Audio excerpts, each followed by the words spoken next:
Well, did you get more snow this week, Jimmy? No. Good. It's been a little brisk, but it's definitely turning into spring, and the grass is probably going to be need to be cut soon.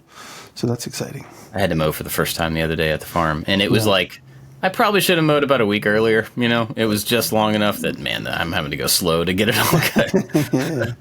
But yeah, it's like 70 degrees here, man. It is full spring. It was a beautiful day yesterday. I was out at the Sawmill. I've been digging into the Sawmill. It's funny when somebody gives you a Sawmill, thank you.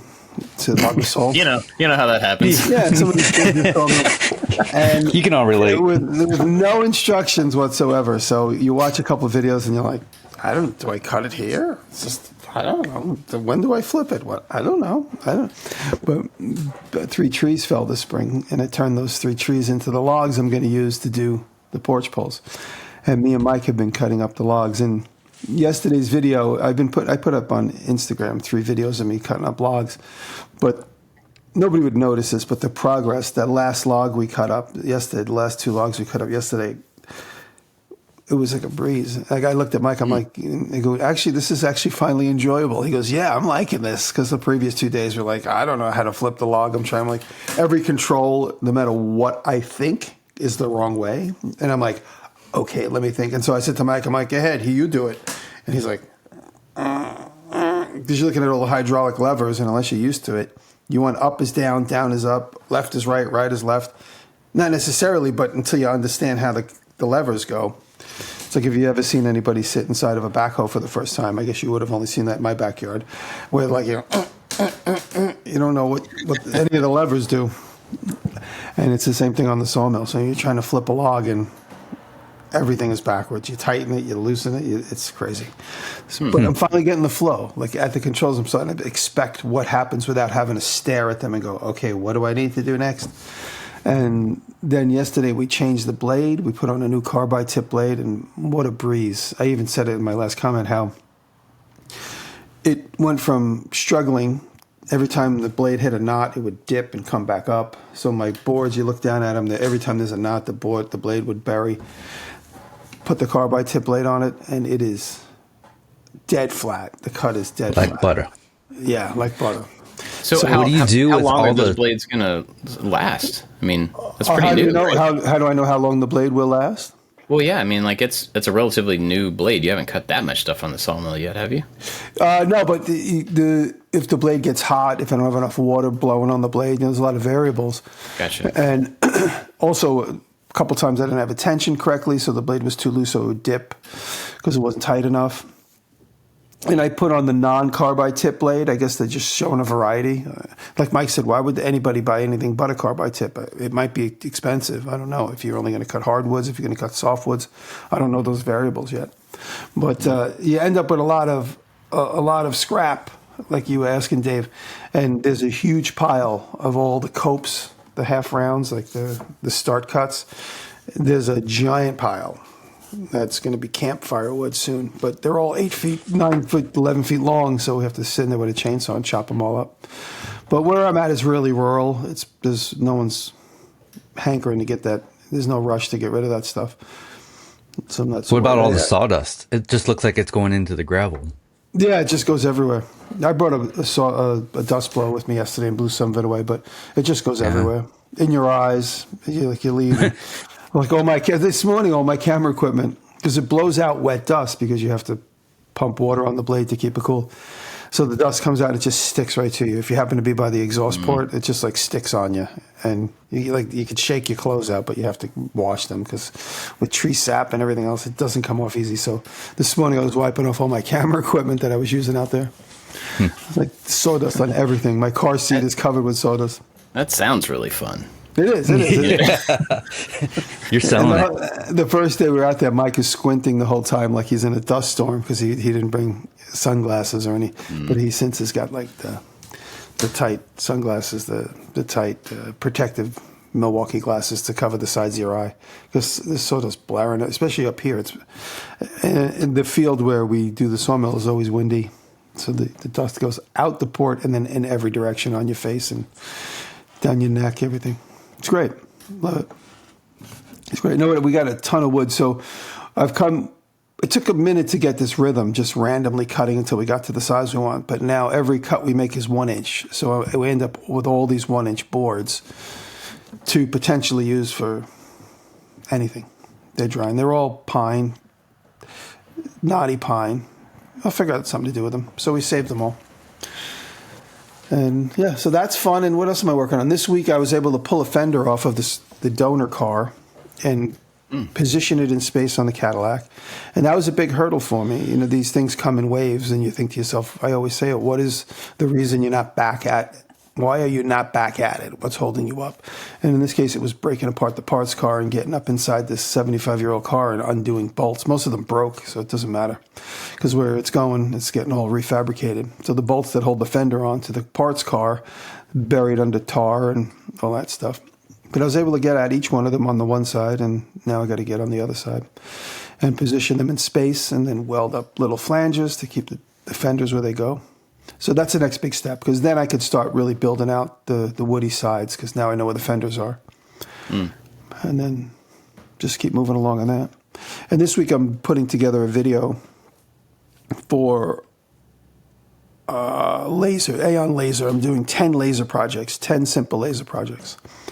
Really simple. 10 things you can do on a laser is really more what the title of the video will be. And I'm piecing that together. And then Friday, don't tell anybody. This is a secret. This weekend I'm going to see the Grateful Dead at the Sphere. Really? Friday I'm going. So I'm going to get this video out before we leave Friday morning. Me and Rachel are going to go. Wow. At the Sphere. Wow. Yeah, it's going to be. I'm not a Deadhead. Rachel is, so I'm taking Rachel for a birthday. But I've been wanting to go to the Sphere just because it's so cool. During the Consumer Electronics Show, my hotel was outside of it, so I got to watch it every night.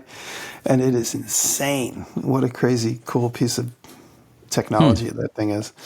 And so this weekend we'll be inside of it listening to the Grateful Dead. It's a Saturday night show. And then we fly back Sunday. So it's going to be a jam-packed weekend, but it'll be fun. Yeah. Wow. I've watched some video about the craziness. The acoustics inside it had to be dealt with in a certain way because it's not your normal theater. And so all kinds of crazy engineering, not just on the outside, but on the inside to make it a music venue.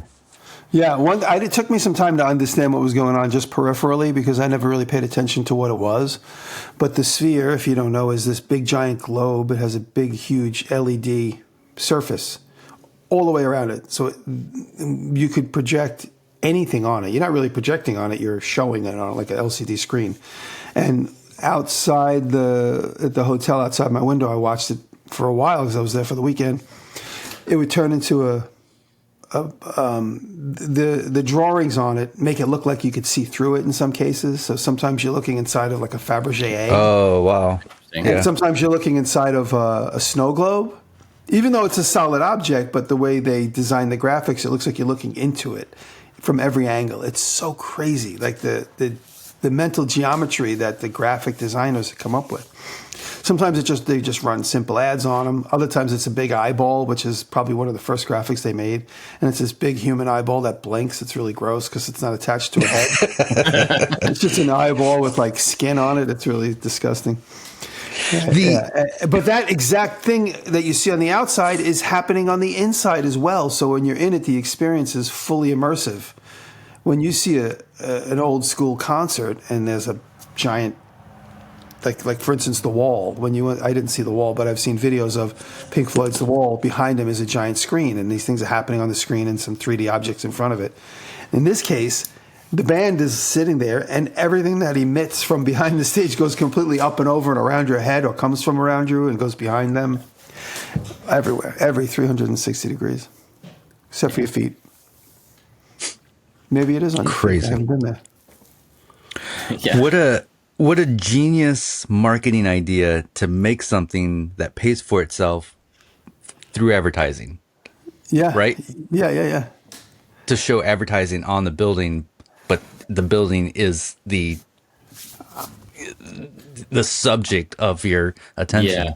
Like I said, just peripherally, I heard that whoever built that, I don't know who did it, he wants to make them in several cities. That's the plan. This was the prototype. That's interesting because I think that would cut down it's so unique that at this point in my life, it's about the only reason I would go to Vegas. You know what I mean? Yeah. So Right. if there's one in Chicago, I'm like, I'm never going to Vegas again. I'm just going to go to Chicago or whatever, you know? Yeah. So I don't know.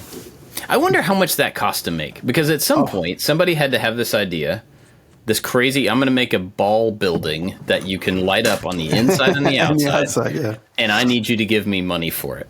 You know what I mean? That happened at some point, and the person was like, well, that sounds like it's going to be really expensive. So but they did it. They got money to make it.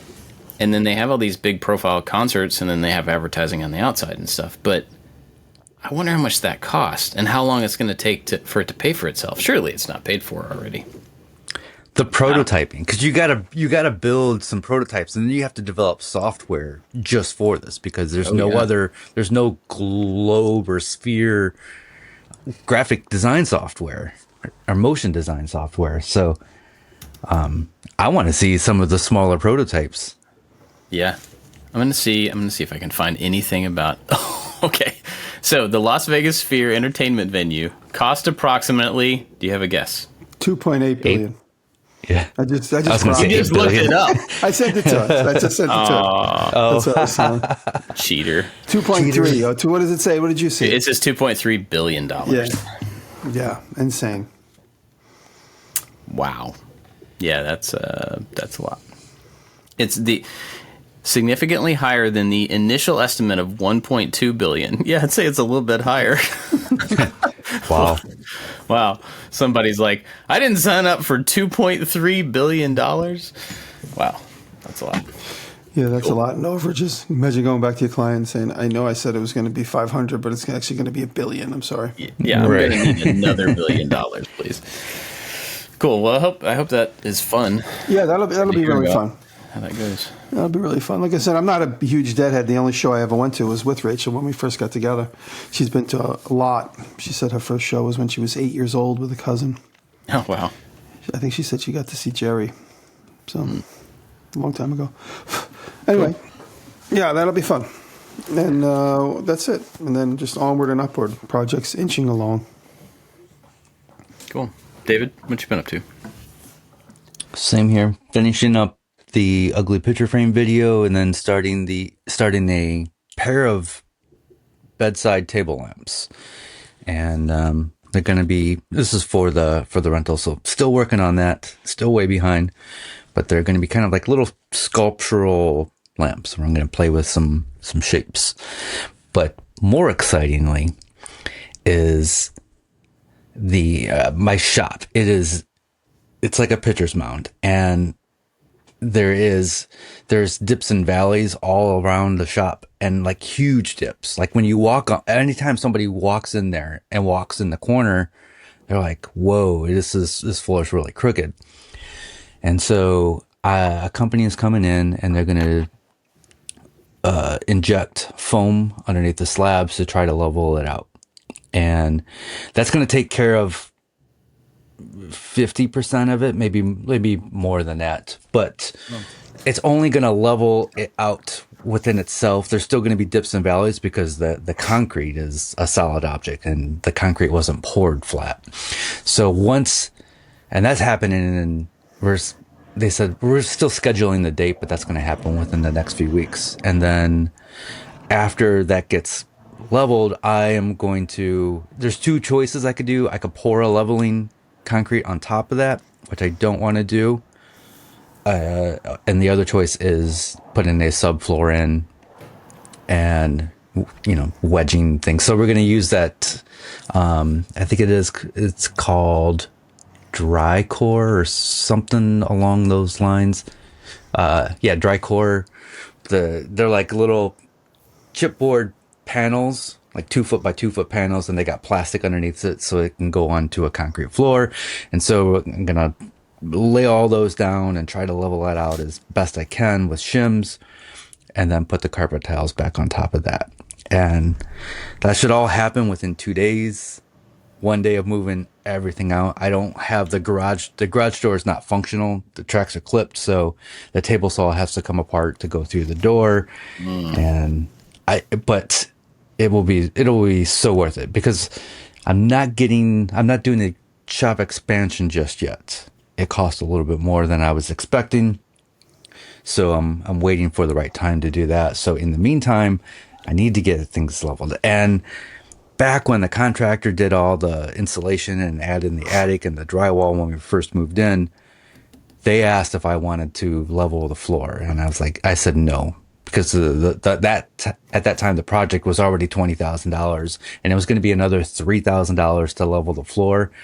I wish I could go back in time and just say, get it. It would have made life so much easier. Have you considered breaking it out and then just repouring it? I have not. No. I mean, I don't know if it's possible with drains and stuff. I don't know if there's also electrical on the floor. So there's, so it gets a little bit more complicated with all that. True. And I don't believe it was poured deep enough because the concrete also moves up and down throughout the seasons. So I built the sliding crosscut table on my table saw, and there's legs on there. Half the season, and I need to remake the legs so they're adjustable because half the season those legs are touching the ground, and the other half of the year the legs are not touching the ground. And it moves. It's like 3/4 of an inch. The concrete is moving. That's a lot. Yeah. So whatever I do is not going to be a permanent fix, but it is going to make life a little bit better until we actually do the shop expansion and I move the wood shop back. And then what is currently the wood shop will be the metal shop, but one thing at a time. So help me understand how this foam thing is going to work. Is the way I'm picturing it, and I'll tell you why I'm doing it wrong, and then you can tell me how it's right. I'm picturing the entire building is a poured slab with the walls built on the edge of the slab. Is that not how it is? Correct. So there's a slab, and then on the edge of it, I don't know what it's called. I don't know what I'm talking about, but there's also a concrete ledge that goes all the way around the base of the build. So there's the flat slab. You might have a foundation, and the slab is inside the foundation, so the slab isn't independent of the walls, basically. Potentially. I believe so. Yeah. Because I remember when the contractor came out when we first moved in, they tore down the walls and re-insulated everything. It wasn't just on a flat slab. There was a lip all the way around. And so cinder block foundation raised up for the frost wall or something. Yeah. And so when the company came out to do the estimate a few days ago, I still have the carpet tiles down. And so we can't actually see where the breaks are within the foundation or if there's any cracks or anything. So there might be some unknowns when they come to do this, but we'll see. And the carpet tiles going back down. I'm still a huge proponent of having carpet in the shop. And a little unknown fact is a lot of our camera dolly is not on wheels. It's actually on carpet sliders, and it works better than cool. Wheels. It just glides, but there's dips and valleys, and the concrete is so unlevel that every time we go to a different tool to film, we have to re-level the camera. I am so looking forward to not re-leveling the camera for every single shot. So why? What was the reason for choosing the subfloor versus the leveling the pour? Yeah. So it's easier, and where the garage door is, where the tracks have been clipped, I built a wall and drywall on the back of the inside of the garage door, so I could put more insulation in there, and the garage door is insulated, but you could still feel cold air coming through there. So I just put up a little temporary wall. If I was going to re-pour and have everything super flat with a concrete pour, I would have to take that wall down. And I would, if I ever want to turn it back into a normal garage with the moving door and everything, which I do plan on doing when we do the shop expansion, I worry about that lip where it gets poured is going to be up way higher than the outside driveway, if that makes any sense. Yeah, it is. And then I got to do work on the outside. So this is just the easier route. And plus, I probably could do the pouring myself and the leveling, but I don't want to because there's other things that I want to focus on. Don't do so it. I would have to have a different. It's such a messy work. It's such a messy work. So I would have to hire somebody to do that. But then I have to schedule them to come out when all the tools are moved out of the shop, when the floor has been leveled. Like I would have to coordinate all these different things. And I can put it in a subfloor in a few hours, I think. Yeah. Famous last words. It's a whole thing. What's that? I said famous last words. I can do it Yeah. in a couple hours. Yeah. Have you ever seen there's a guy that you've probably seen him, Dude Dad, he's like on YouTube. He's just like this guy that does like pranks and he builds stuff for his kids and whatever. But one of his like little skits that he does is it's about a construction company called Couple More Days Construction. And the whole thing is like he has t-shirts and everything, and it's like, I'm just gonna need a couple more days, and that it's pretty funny. I think I've seen that. Yeah. That's interesting how they've developed these techniques to raise up concrete. Yesterday, something came across my feed, and somebody's front stoop had sunk, and their homegrown fix was to buy a trailer hitch that mounts flat. So they took a trailer hitch that mounts flat on something, and instead of that flange being bolted to a frame, for instance, they used Tapcons, which are concrete screws, and Tapconed it to the side of their poured concrete stoop, and then put in a trailer hitch lift. So you plug in like a trailer hitch lift, and there's all stuff looks like they could have got it at the trailer store, and they were able to crank it until their stoop, which probably weighs 500-800 pounds worth of concrete, was able to just come up to the level of where it sank from. And they just in the video they use a screw gun, so some people might have seen this. It's funny when you talk to your friends and like everybody has seen the same thing. So how did they get it to stay up there once they lifted it? They didn't solve that problem. They just showed you how they lifted it. Okay. And maybe they left the trailer hitch on the side of the step because it did not look like the most elegant home. Yeah. Okay. It might have been the trailer thing to lift the home. So this was just a step. They just moved it onto the step. I'm not sure. Gotcha. Yeah. Ooh, cool. Yeah, this foam stuff. I mean, they can do it in basements. Your sidewalk. There's different techniques if it's like a sidewalk or if it's a foundation or whatever. But they just drill tiny little holes, and then they inject the foam, and it's like the expanding foam that you use for plugging a hole. Yeah. But it can withstand thousands of pounds, and it's supposed to stabilize everything. And we'll see. And it's $3,000 for that, which is cheaper than I thought it was going to be. Yeah, I'll be interested to see how that turns out. I've seen a lot of videos of people doing that with driveways and stuff. Never in a building, but I guess that totally makes sense. Cool.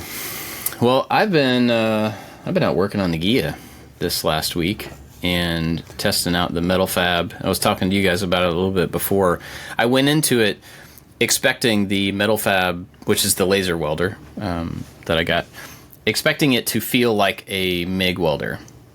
And I don't know why I thought that, because when you look at it, if you think about it, it's not a MIG welder. It has a very different mechanism, and it certainly feels different. And so it's going to take me a while to get used to it. But I went into it expecting it to be one thing, which was not fair on my part, so I had to kind of readjust while I was testing it out. And I ended up getting some good stuff out of it. But I think I don't know. I think I just gave it more credit. That's right. It's weird. I can't. It's not a bad thing that it's not a MIG welder, but I just went into it thinking about it one way and how I was going to move it and how I was going to use it and the space that it would be worthwhile using inside the car. And it's just not the same. So It's not quite as flexible as you would expect. Yeah. User experience. So I'm adjusted over the week and I was able to get some good stuff out of it. Now the cleaning, the rust removal and the surface cleaning and stuff was really cool. I haven't been able to do any cutting yet because my compressor that is powerful enough to feed it the air that it needs has another leak in it. This is the second leak in this giant compressor. It's really weird. Like this little valve just went. And so I've got to track that down and replace that. So I got to test the machine. It took me a while to finally get to a place where I was able to weld with it in a way that was useful, but I did get there. And I ended up cutting out kind of half of the back end of the Ghia and got about 3/4 of what I cut out put back in. So it's progress, it's moving along. But I still have the other half. So, Bob, just sorry to interrupt. There's a Ghia in my neighborhood. I keep seeing on Facebook Market for like a couple $100. They're saying it's a parts car, but it's all there. It's like a 69 maybe, green, dark interior. I might get it just for fun. I make it a junkie Ghia. The junkie Ghia. bring it to making it 500. Mine's going to be swing a sledgehammer at it. Yeah. Well, don't do that. That sounds mean. Yeah, I don't know. I made some progress, but at the same time, this last week I was out there working on it like the entire week, every day, which was nice to actually get ahead on. What, David? Just a question. Do you enjoy making videos of the Ghia, or would you rather the Ghia be a personal project? I thought a lot about that this week when I was out there. Okay. Yeah. What I was going to say was I got time to put towards it this week for the first time in a long time. And every time I get to work on it, I realize again that like I'm still doing metalwork on this car. I'm still doing essentially the same thing in a different spot that I've been doing for the last year or two. I don't know how long I've been working on it. And the video or the feeling of needing to make videos out of it to justify the work on it is the problem. And so it's like I have to try to figure out a way to make it interesting to do the same thing so that I can make another video so that I can make enough money to justify working on it. So it's this weird little circle that and people listening are probably like, no, just work on it. And like I people have told me nice things about they just want to see me make progress, and I get that. That's just not how I work. It's not how my brain works. So I think I would get it. Well, I don't know. It's a catch-22. I think I would get it done faster if I didn't have to make videos, but I also would have a much harder time justifying working on it if I didn't make videos. So you wouldn't get it done faster. I probably wouldn't get it done faster. Yeah. Yeah, but I don't know. I go back and forth on that. I have been doing metalwork on it for so long, on and off, not even consistently. Just I've been in that stage for so long that it feels like the entire car, that's all it is. So I haven't gotten to any of the mechanical stuff. I haven't gotten to any of the putting things back. It's all been taking things apart, cutting things away, And so I'm not really sure how I feel about it to your question, like whether it's a hobby video thing. You have to think that if you were a non-content creator, this would still take this, this would be somebody's lifelong project, or like a 5-year, 10-year project. You work on it when you have time, and I think we're lucky enough where we can justify time to do these things. But so it's probably going faster for you than it would be for somebody who works a regular 9-to-5 job. I mean, maybe, yeah, I don't know. It's so inconsistent for me that somebody who's working on it as a hobby probably puts in an hour or two every weekend, or a couple nights a week or something. So maybe smaller bits of time more often.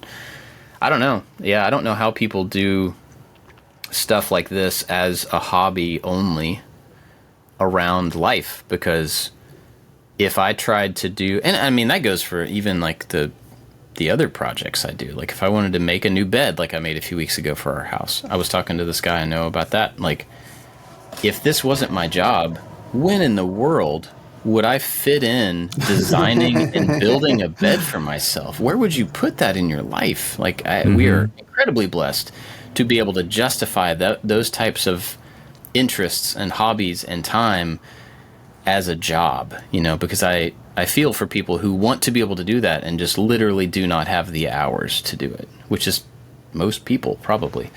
So yeah, I do think about that a lot.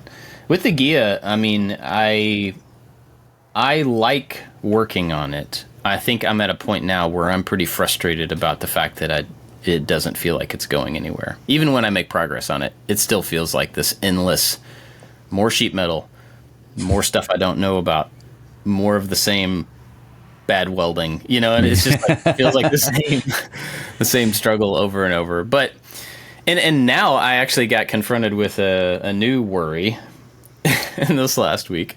So I was working on the back end of this thing, right? The trunk lid, the engine's in the back. The trunk lid opens and closes, and it goes and it bends over like most trunks do. It's a kind of a 90-degree bend over kind of thing. So when it's closed, it comes down and meets the pieces that I'm currently cutting out and replacing. So I started cutting them out and realized, yes, I should put the trunk lid back on to make sure that when I put these pieces back in, they are going to line up with, So I did that, and that was good. But while I was doing that, I was like, you know what? I never really tested the doors. Uh-oh. I should probably put the doors back on just to make sure. I've just been kind of like avoiding that when I was doing the side work So I put one of the doors back on. Mm-hmm. And it doesn't really fit. It kind of fits. It's like, it's close. Give yourself a hand plane for metal. Well, so I got it in place, and it's not, the hinges aren't even like fully tight, and they're not seated in the right spot. So there's still some adjustment that you can do there and everything. But the problem, or the potential thing I'm going to have to figure out how to deal with, is it's rubbing on. So you think about the hinge side of the door, the opposite side, the end where the handle is, it's rubbing there, which means my gap for the door probably got a little bit smaller. Yeah. And I knew that was a potential, and I measured, and I did a bunch of stuff to try to avoid that from happening. But what I really should have done is kept the doors on when I put all of that stuff back together, and forced my gap there and everything. And it's just one of those things, I guess, you learn by doing it wrong, but it's a pretty big thing to have to overcome later. So I haven't put the other one on to know if it's all right. And the rubbing between these two surfaces is not like I can push the door closed, so it does fit in there. It's not that I can't close the door, but it rubs. So I think it'll probably be a case of getting a hammer out and just trying to reshape the parts that rub enough to not rub, Did you hear? You hear all those car guys punch their computer just now? Yeah, I mean, sorry, but whatever. It's my fix, it's my car. It's my, One fix. I don't know the circumstances, but one fix could be where you just put a couple of relief cuts, wedge it open. Relief cuts maybe right across the threshold. I don't know where because I don't know the car particularly, but put a couple of relief cuts here and there. Wedge wood or something to keep that gap where you want it. Then re-weld those relief cuts. Just an idea. Oh. Huh. Yeah, there's a lot going on down there. I mean, you got heater channels wrapped in rocker panel, and so it's not a matter of there being. Yeah. You would have to weld things on the inside of all that to get. You could that also this is crazy, and this is going to upset a lot of people. You could put a relief cut right behind the door belt, and tap it in, and then close that weld. So, right where the door jam, if this is the part that swings. And then this is the part that's attached to the car. So the door would swing into this. Put a relief cut here and bang it back a little bit so that it opens up a little bit. See, yeah, I mean, there's a lot of things you could do like that, but every adjustment that you make then is going to be something else. It's going to compound up into where the windows are. Then you have to grind your windows skinny. Yeah, you can't cut your windows. I'm not going to do that. So I think the safer thing is to focus. And I haven't really thought too far down this road, so I don't know what I'm going to do yet. But I think the safer thing is to keep the top, to worry about where the door and the windows and that body shape up there meet. Because the problem is on the bottom of the door. So if I can get the top of the door right, then I can either relief cut and knock in the bottom of the door. And this is not the skin that you see on the outside. This is the inside part that hits the sill. So you don't even see it, But I think I can do work down there. Either you're muted, Jimmy. I was saying get a hammer with a pointy end, so you could just like ding, ding, ding, ding, ding, ding, ding, ding, ding. Yeah. So I think working down there will probably make it. Like, I'm not terribly worried about it because I can shut the door. So that was the problem. If it was like, oh, my door's an inch too long, then I'm just going to burn the whole place down and start over. But well, you go to school on the first one. You go to school on the first Ghia. Yeah. But I think stuff like that is like, it was an oversight. Totally my fault. Like, I own that. But that oversight a year ago or whatever is now going to create a whole nother set of work that I have to do once I get the rest of the body in place. It's just another thing that I have to adjust and whatever. I mean, I'll make it as I go. It feels at this point like something that was never going to end. I'm just going to be doing the Ghia for the rest of my life and never actually drive it. But I know is there a part that you're looking forward to? Like upholstery or interior or painting? I think, I think getting it painted is something I'm looking forward to.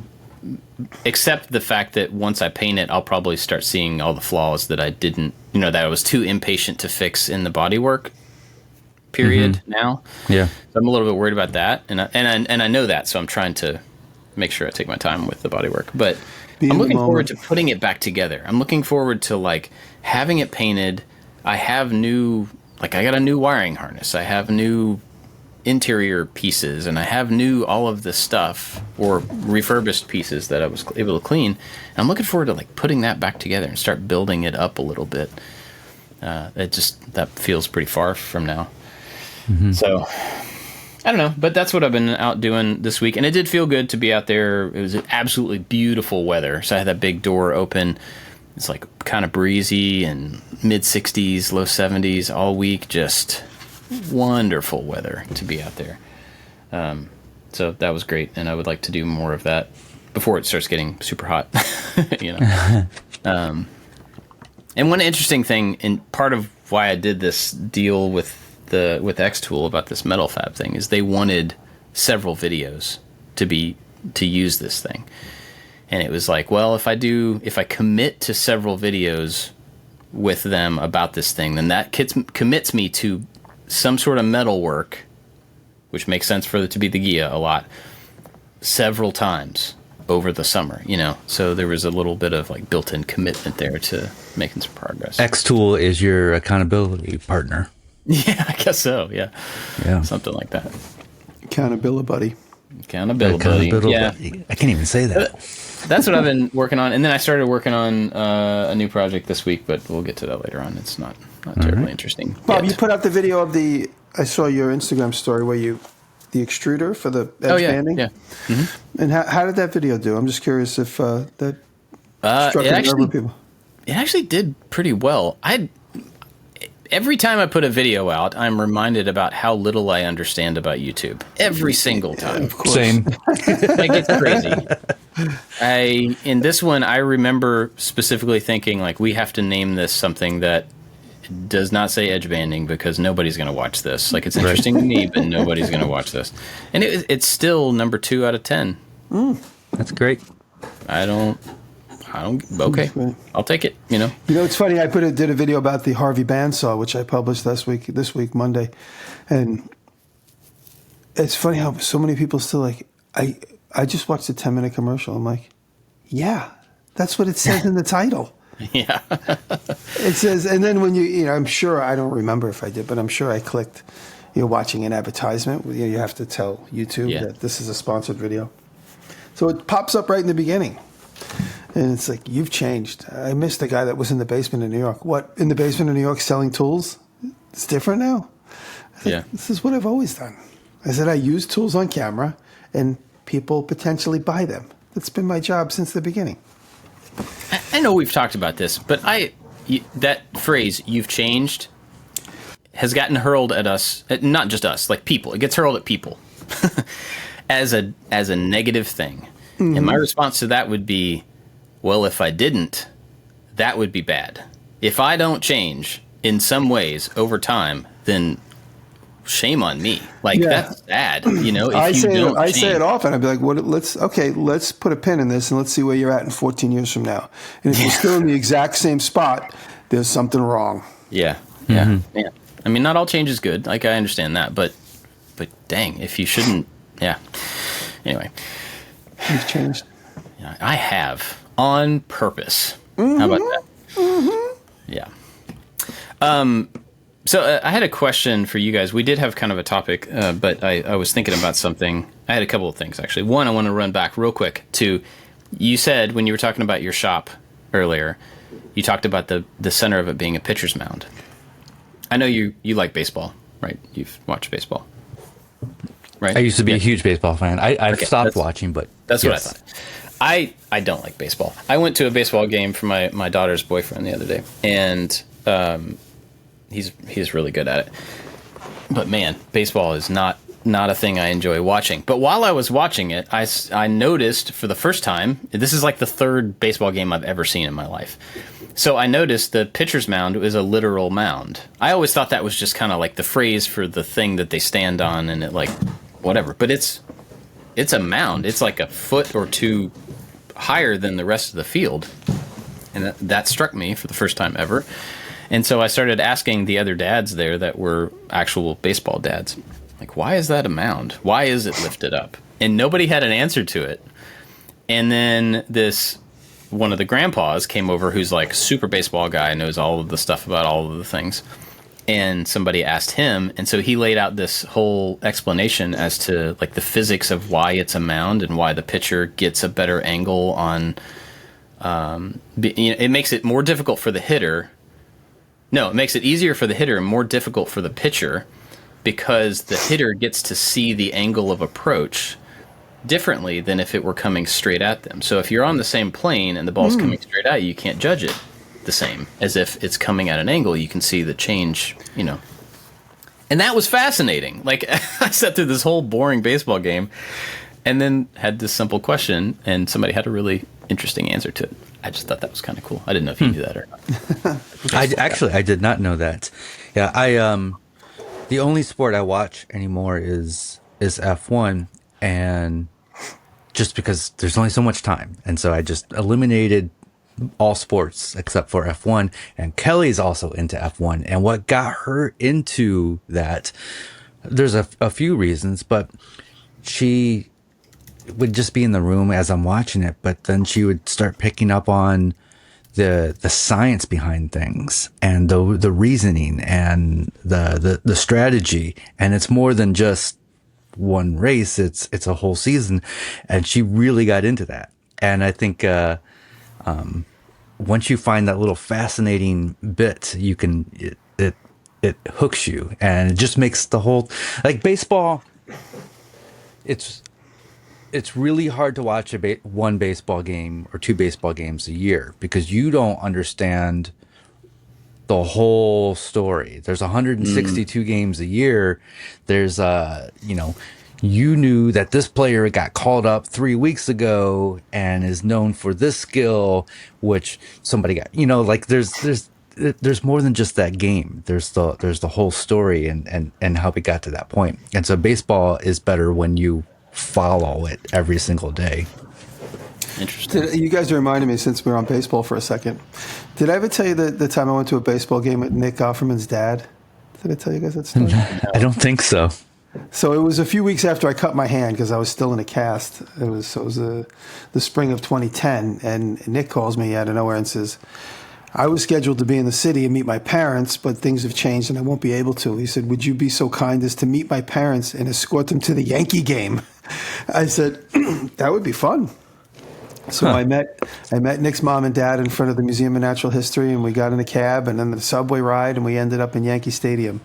And Nick's dad is so funny because he's like, what do you know about baseball? I go, absolutely nothing. So I sat there, and I can't remember who was playing, but he went through everybody. He knew so much about everything. He's obviously a huge baseball fan, and this was a real big deal for him to see the Yankees live. And it was really a wonderful day. I got a picture of it somewhere. And he just was so happy to tell me everything about baseball. It was like I was like a 5-year-old, and he was like a dad again, teaching the kid all about. I was like, and I was really interested because he knew so much about it. He was so informed, telling me about everyone that came up. He knew each baseball player's stats. It was a sweet, perfect day. It was a perfect day. That was it. That was nice. This grandfather that was talking to me was kind of the same way. Like, I got a little interested just because he was so excited about it. And when I asked him about the mound, he immediately started telling me about how, in 1967, there was so-and-so that used to pitch from the mound, and they had like a 95% strike rate or something, and that it was too good, and so they had to, and at that point, the mound was like 4 feet tall, and they had to lower the mound, and, he like had all this information, player names and like stats and all this stuff. And that was kind of interesting to see somebody as passionate about something that I don't really know anything about, so I kind of felt the same way. Anyway, that was one little topic. The other question thing I had for you guys is this next year, or this current year, I guess, we're not at the beginning of the year anymore. Do you have any planned projects that are like bigger than normal, different than normal? Are you thinking ahead towards, because I have one that we're hopefully going to start in the fall or so, that is new for me. It's like a new everything. Do you have anything like that you're planning? Maybe even not even this year. Do you have something in your future that you are starting to plan? My giant band, so I want to build its own independent home. So I'm going to build in the backyard. I'm going to build and the plan is to use the sawmill to cut up the wood for it. So I want to build a 10 by 10 or maybe like a 15 by 20 foot little barn just for the bandsaw as like its own sawmill location. Not the sawmill itself, but the bandsaw. So it's like a museum piece in a building, but it's totally usable. So that's a long-term plan. And the porch poles are a long-term plan that I started cutting up. That's why all the sawmill videos of me cutting and prepping the porch poles. And there's a few more, a couple car projects. Is there anything different about those car projects than, obviously you're making the Woody right now. That's a pretty big deal, but yeah, this is stupid. So I've acquired 2 Cadillacs that I don't do anything with because they're just too far gone. So they're just lawn ornaments. So I might take them and make East Durham its own version of Marfa, Texas, with the Cadillac Ranch. So one of my properties is along the road a little bit. You got to look through my neighbor's yard to see it, but I might, in my big cow pasture, which is about 3 or 4 acres alone, I might stand up to the 2 Cadillacs I have, just have them standing out of the ground, so it looks like they're shooting up out of the ground. And I was talking to Eli. He's my guy who uses the backhoe around here the most. Eli does all my groundwork. And he says, what are we going to do with that Cadillac when you're done pulling parts off it? I go, I don't know. Maybe we'll just plant it in the ground pointing at the sky. And he goes, that'll be fun. It's like, just like a local, he's like a local yokel. And so I have the 46 Cadillac and I also have the 67 Cadillac, which that was a project I started that went away. So those are 2 long-term projects, art project and then a practical one. Yeah. Dave, do you have anything like that? Nothing too crazy or different.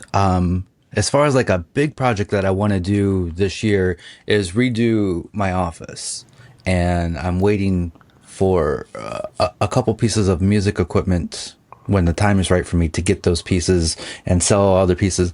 I want to redo this whole half of this office where it's kind of like a spaceship console where everything kind of works and flows in together. Got my printers and my computer area and a music area and a book area.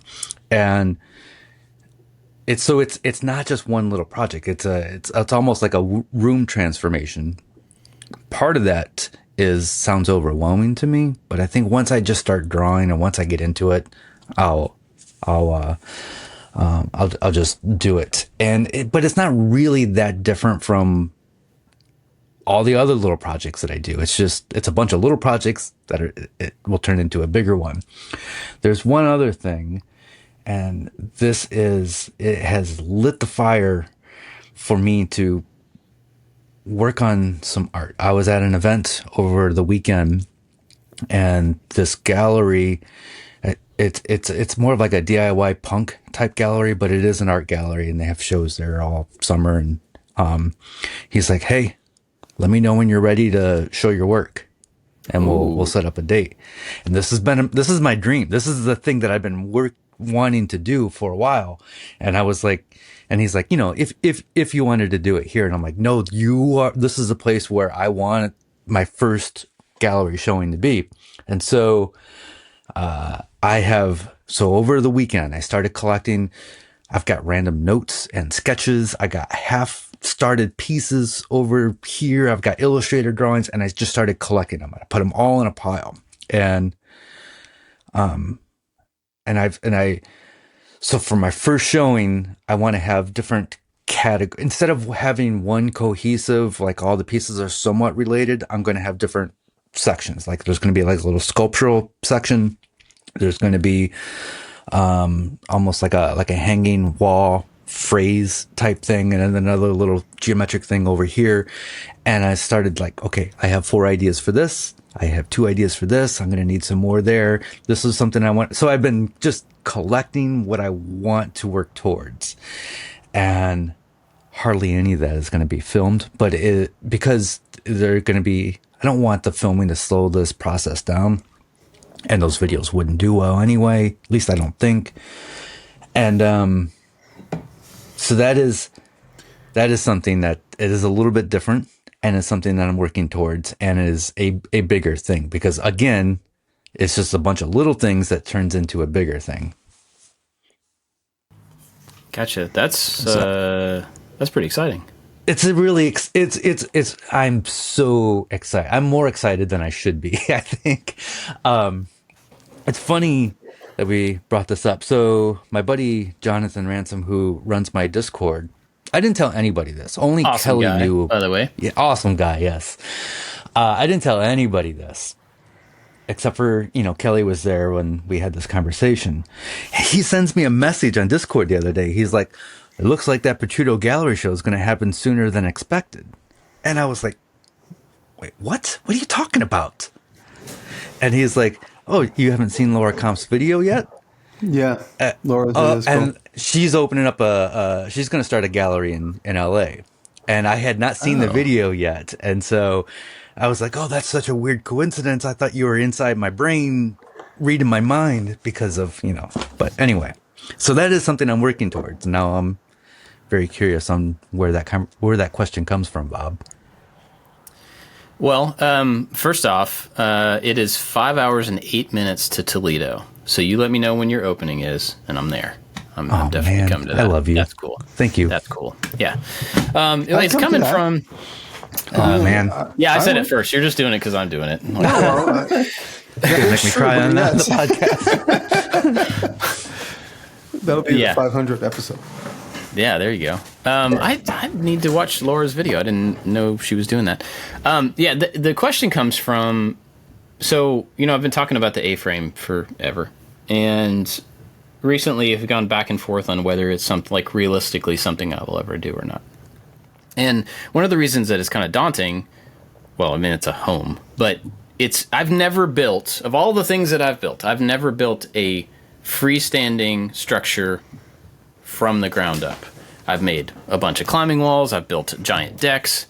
I've, renovated things. Whatever. But I've not started with a flat surface and ended up with a thing that has doors and windows and a roof and keeps animals out. And so looking at jumping from not having done any of that to making an A-frame that looks awesome and is big and whatever, that's a pretty big leap. So we've been talking for, excuse me, a long time about making Jenny a pottery shed, like a studio in our backyard. And we're still talking about we're adjusting what that is, and maybe whether it's for pottery or not, but we're still talking about building this shed. And I started to go well, I could probably just buy one that fits where we want it and have it trucked in. And I'm like, yeah, but this is practice. Building a small structure, top to bottom, bottom to top, you can't build down. Building bottom to top would be practice and would help me answer a lot of the questions for what I would need to understand about building the A-frame at some point. So maybe I'm in my 50s, I'm in my 60s, and I decide to do the A-frame. At least I've got a structure under my belt. And so looking ahead at just building a shed, it doesn't, when you say it like that, it doesn't feel like it's that big of a deal. And I've watched other people build sheds, but it's a new thing for me. It's a new step from renovation, fix, build a new wall and a structure that's already there to we got to do it right from the ground up. And, so that's one of the big things that I'm looking at, hopefully in the fall, is starting to do this thing, maybe even over the summer. I don't know exactly when. I don't want to design it myself. I want to start, I don't want to buy plans for a shed. I want to design it for the space that we have, for what we want to use it for, but the aesthetic, and all that stuff. So there's a lot of design that I can use Fusion, but designing a building in Fusion has to be done a certain way so that you can physically make it. And, so there's a lot to that whole process that feels new to me. And I'm excited about it, but it is a different thing for me. And I also have to figure out another different thing for that is how do I go about making videos about making a thing that I've never made before that's that scale, right? So I was thinking about this with the Ghia last week is I've got to get myself out of the feeling that I have to have completed thoughts when it comes to the Ghia videos. Don't have to be a start to finish section. It can just be progress. And this new video that's coming out is just progress. Whoa. My wife just texted me that one of my ex-girlfriends came into the place that she works today. She's coming for dinner. That threw me a little bit. Sorry. Yeah, she and my wife are probably best friends now, knowing her. I wonder who that was. Interesting. Anyway, I grew up here, so I haven't had a girlfriend here since I was in high school. So, anyway. I totally lost my train of thought. What was I talking about? We all forgot. I don't know. Building plans. Building from scratch. How to approach the thoughts. YouTube thing. Yeah. The YouTube thing. Yeah. So I'm beginning to talk myself out of having Ghia videos have to be this whole section is done. It's just not realistic. And it's hard. Yeah. Same thoughts with the house and my car video. Same thing. It's progress is progress. So I got to figure out how to make a story about progress. My goal is always just to show some transformation. It doesn't have to be a completed transformation, but it's transformation. It's it was this, now it's that. It might not be done, but it's completely different than what it was. Yeah. So that's the thing I'm working on is how to do that. Plus starting to design whatever this building is going to look like and have available in it. It's going to be more utilitarian, but still also with a lean towards some interesting design. Yeah, I don't think I'm going to do anything outlandish or anything design-wise, but I'm still doing it from scratch. So I have to pick the aesthetic. I think we're going to do kind of just a nice-looking kind of mid-mod, single-pitch, shed. But we want it to have a lot of windows. I've already bought a door and certain windows a long time ago when we were going to build it, and it was going to be in a different place and serve a different purpose.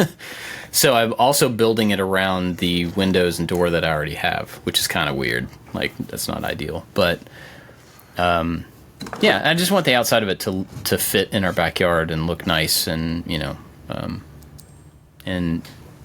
so there's that. But, that was my thought. That's where that question came from. Yeah. Because I'm planning that. What is your thought on talking about future projects that may or may not happen? I typically avoid it. I know. I've mentioned so many things that I want to do, and then I'm I'm going to do this thing, and then I end up not doing it, and I feel bad for putting it out there that I didn't get to it, that I'm disappointing somebody, but nobody really cares what I'm going to do in the future.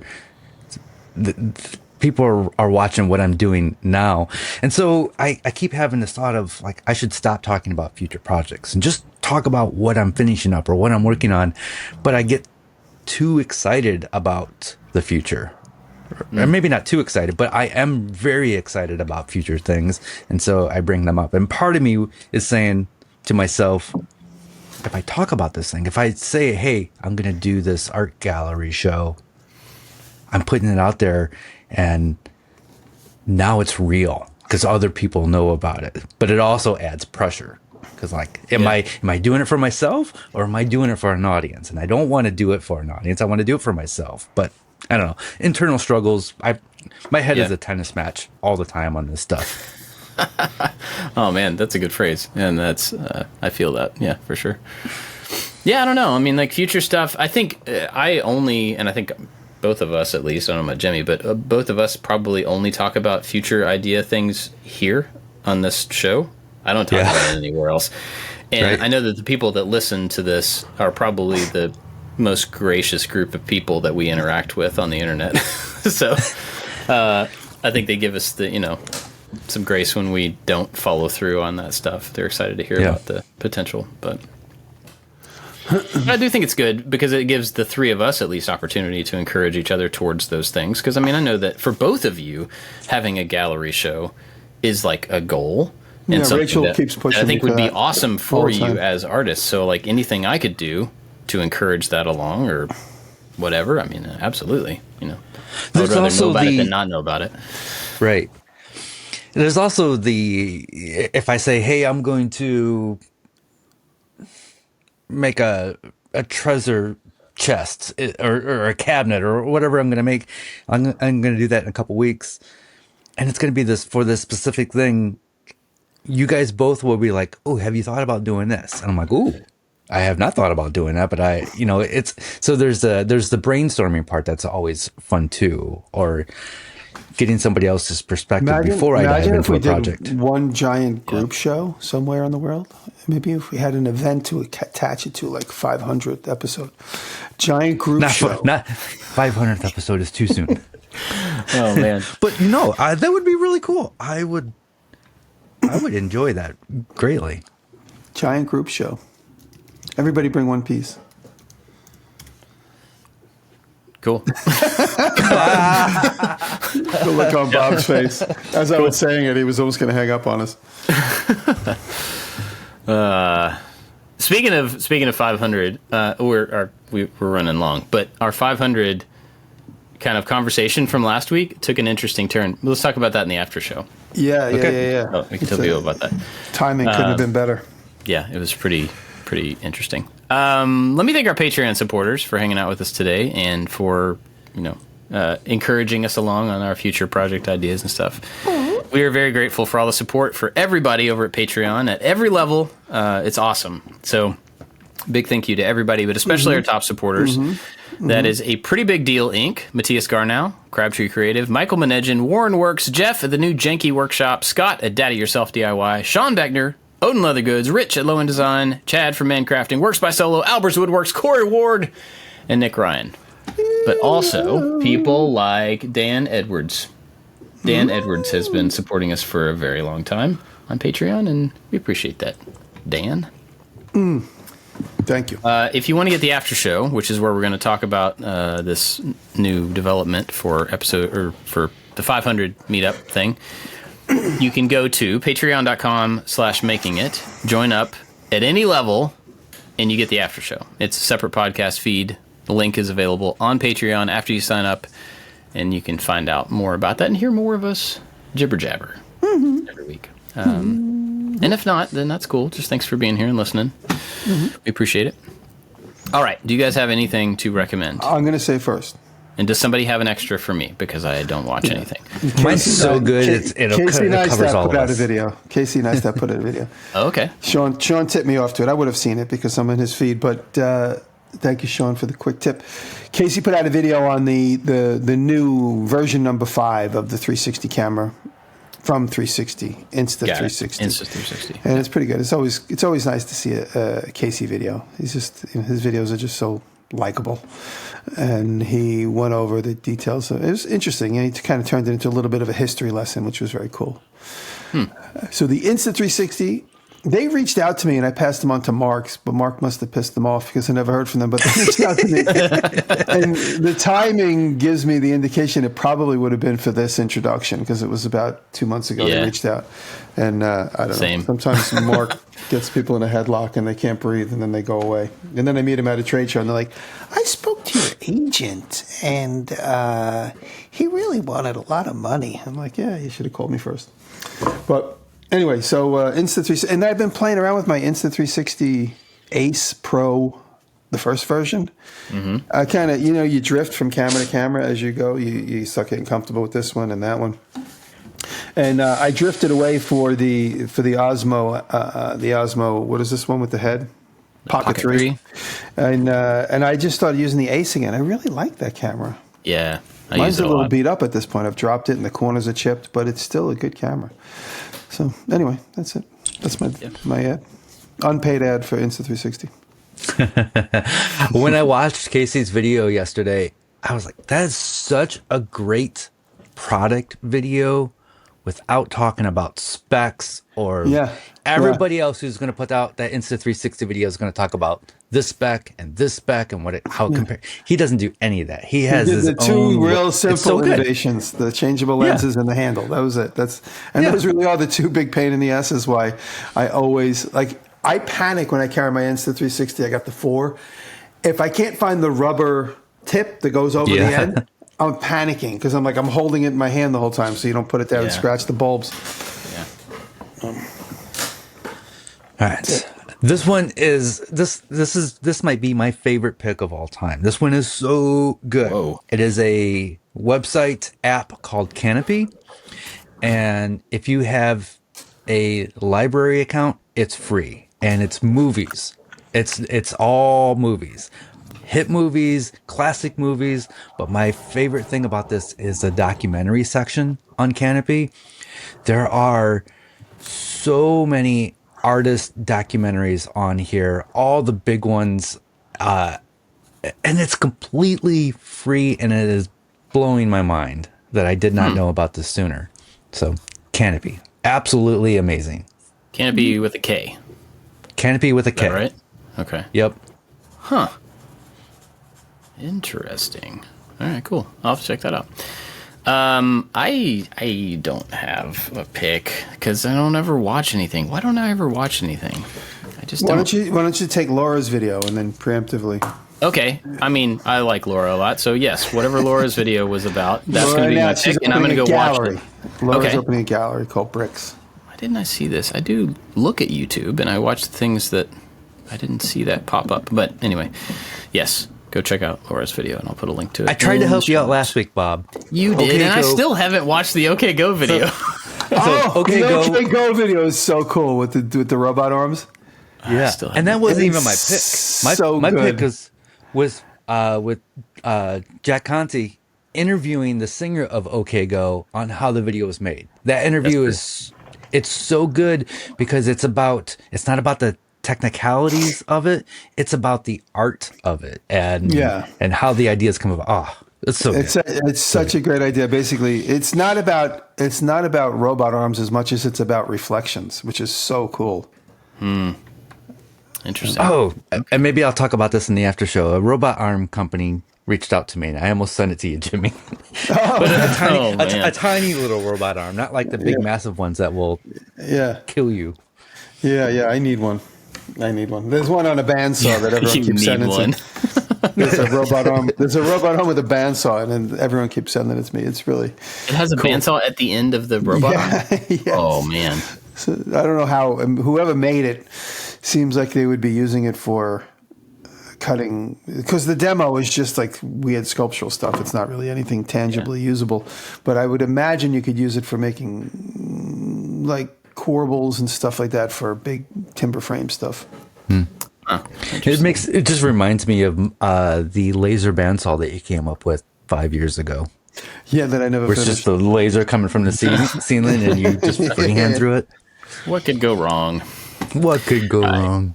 Cool. Well, thanks for listening, everybody. We appreciate it. And we'll catch you next time. Yeah. Thank you. Love you. Bye. Thank you.